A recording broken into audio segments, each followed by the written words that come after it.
The sun beat down on the rocky hills of Tunisia as the thin column of German tanks advanced along the Chouigi-Matur road. Dust swirled around their steel tracks and drifted across the valley like smoke. It was November 25, 1942, and 13 Panzer IV of the Afrika Korps were moving toward the American 1st Armored Division.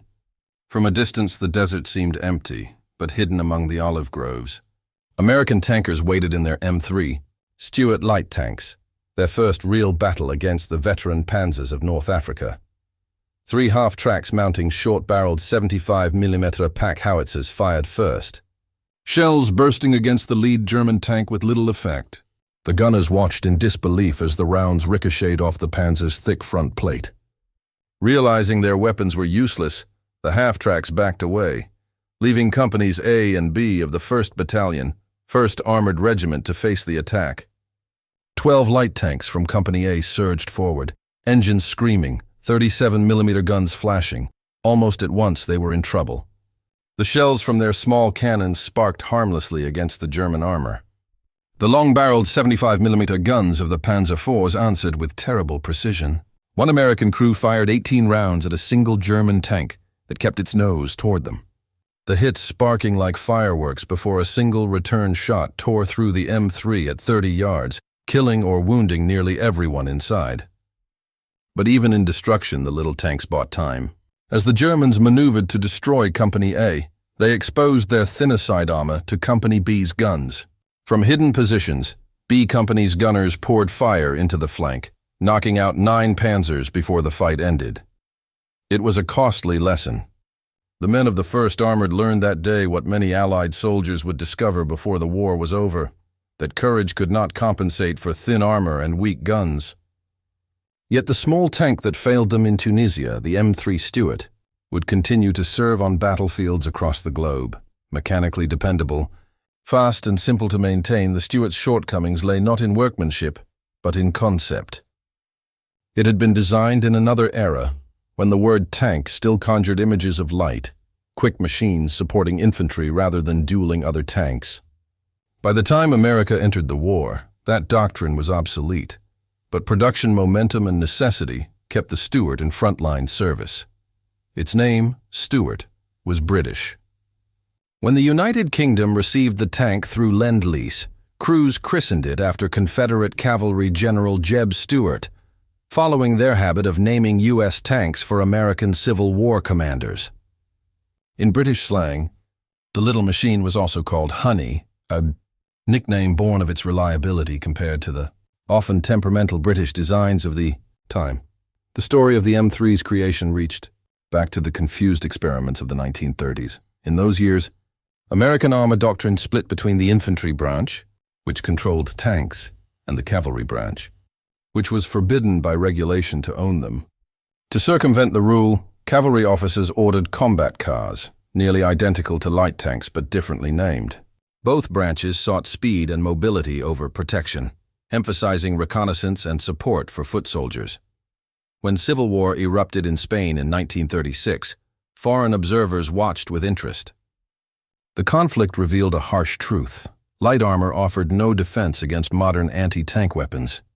German 37mm guns sliced through foreign tanks like paper, and vehicles armed only with machine guns could do little in return. Reports from Spain urged thicker armor and at least a 37mm cannon for all future designs. American engineers took note, but budget limits and conservative thinking slowed progress. By 1940, with Europe already aflame, the U.S. Army still fielded mostly paper designs and prototypes. Work began that July on a new light tank using lessons from earlier models. The result was the M3. It carried a 37mm M6 gun, 5 30-caliber Browning machine guns, and armor up to 38mm thick, barely enough to stop small-caliber fire. The chassis was light, the suspension simple, and the vehicle fast. On paper, it could reach 36 miles per hour on roads and travel 75 miles before refueling. 4 men crewed it: driver, assistant driver, loader, and commander-gunner, a heavy burden for one man in combat. Early production used riveted construction, but the first real combat tests showed a grim flaw. When hit, rivet heads sheared off and ricocheted inside the crew compartment like bullets. Welded armor replaced the rivets in later models, eliminating that deadly hazard.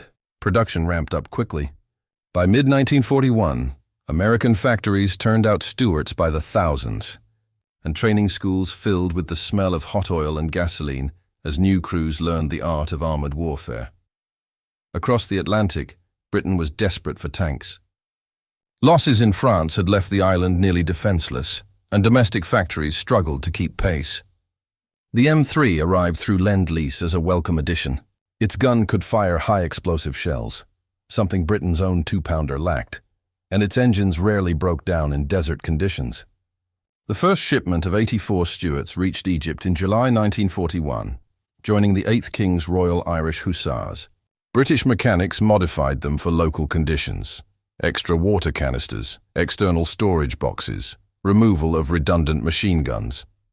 Crews soon affectionately called them Honeys. Their baptism of fire came during Operation Crusader that November. The 8th Hussars charged elements of the German 21st Panzer Division near Gabr Saleh. Under the North African sun, 20 British tanks burned before 3 German machines were destroyed.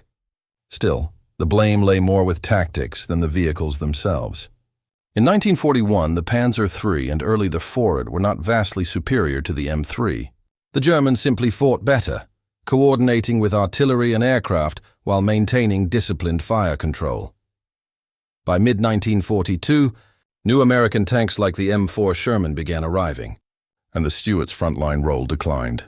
In British service, it shifted to reconnaissance and liaison duties, its speed ideal for scouting ahead of heavier formations. At the same time, half a world away, the M3 faced a different kind of enemy.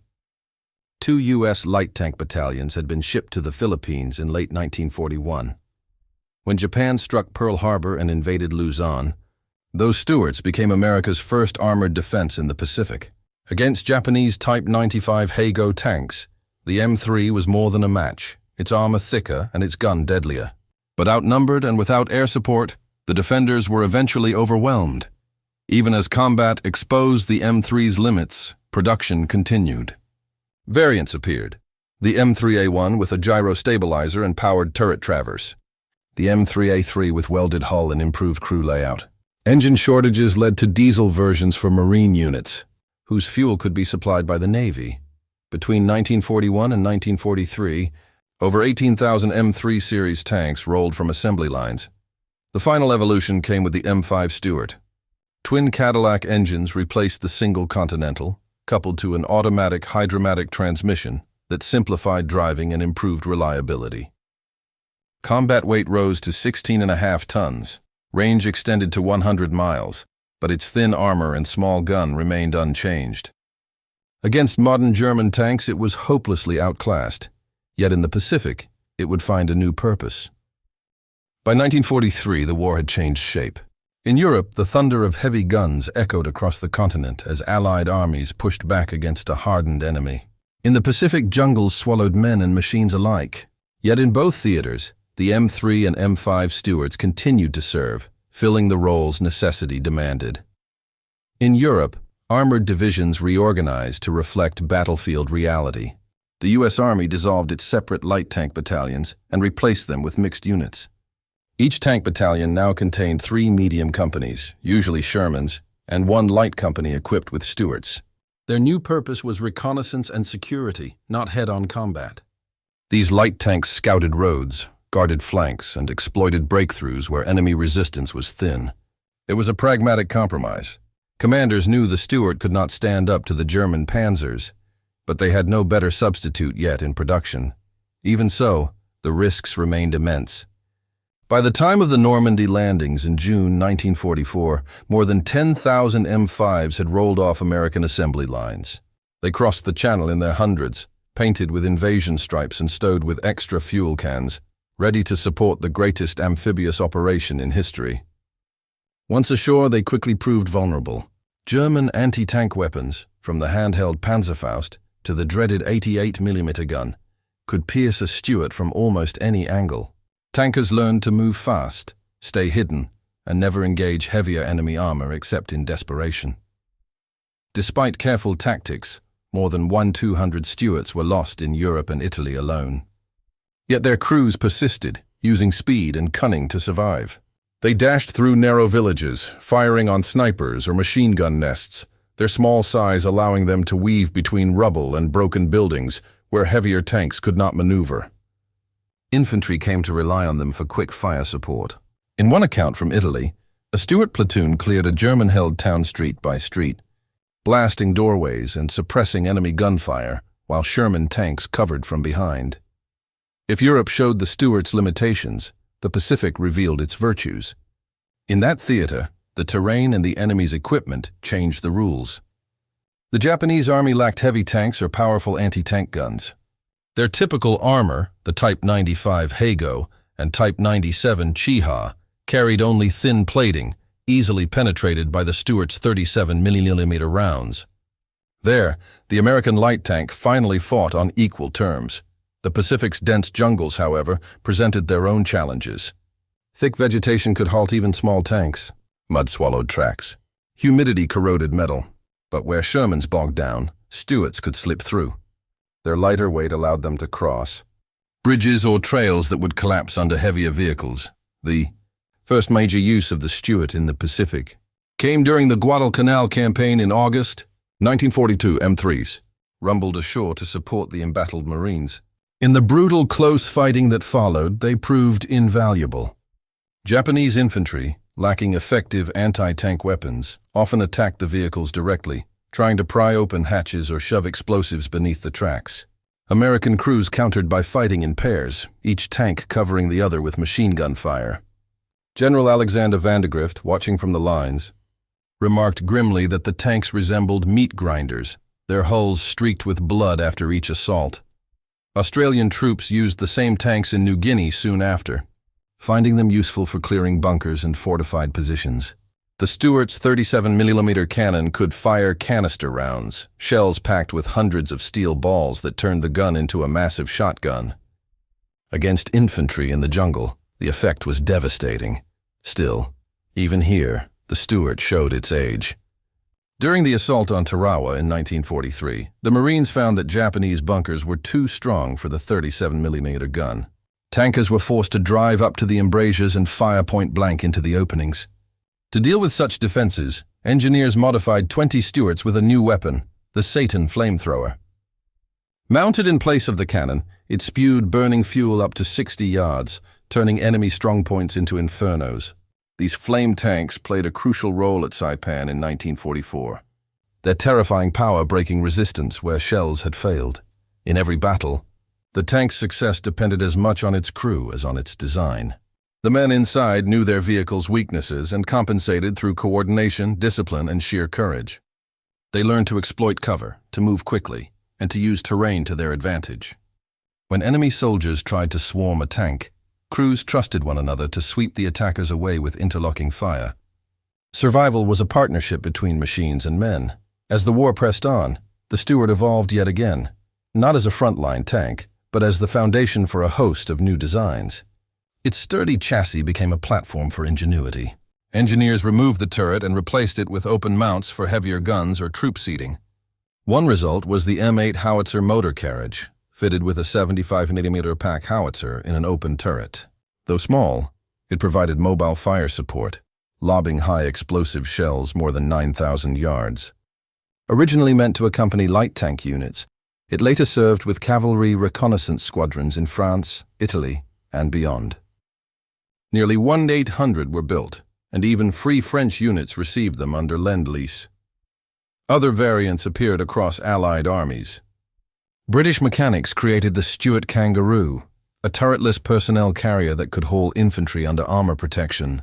Others converted them into command vehicles by removing the turret and installing radios within a low steel ring. In the hands of creative soldiers, the obsolete tank became a flexible tool, proof that adaptability could extend usefulness beyond design limits. By 1944, the Stuart's role as a gun tank was effectively over. Heavier machines like the Sherman and the new Chaffee took its place. Yet the Stuart continued to roll through battlefields until the very end of the war, escorting convoys, scouting ahead of columns and guarding flanks.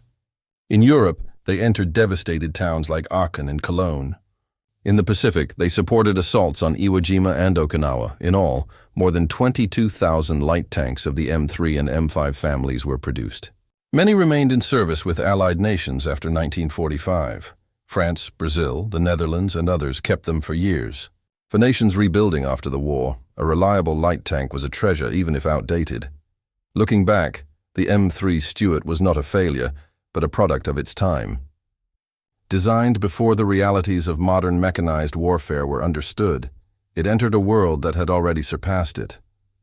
Yet its legacy lay not in duels with enemy armor, but in the endurance of those who drove it. They took a fragile, undergunned machine and turned it into a weapon through willpower and cooperation. The Stuart's greatest contribution was perhaps this. It kept Allied armored forces fighting during the years when heavier designs were still on the drawing board. It bridged the gap between old and new, giving soldiers something, anything, with which to fight. When the last of them were retired, the sound of their twin Cadillac engines faded into history. But their memory lingered in the accounts of those who served within them. They were cramped, noisy, and vulnerable, but dependable. They were not the war's best tanks, yet they were among its most traveled. From the sands of North Africa to the mud of Normandy and the jungles of the Pacific. In every campaign, the Stuart fought not for glory, but because it had to. And in that duty, relentless, imperfect, but unwavering, it earned a quiet kind of respect.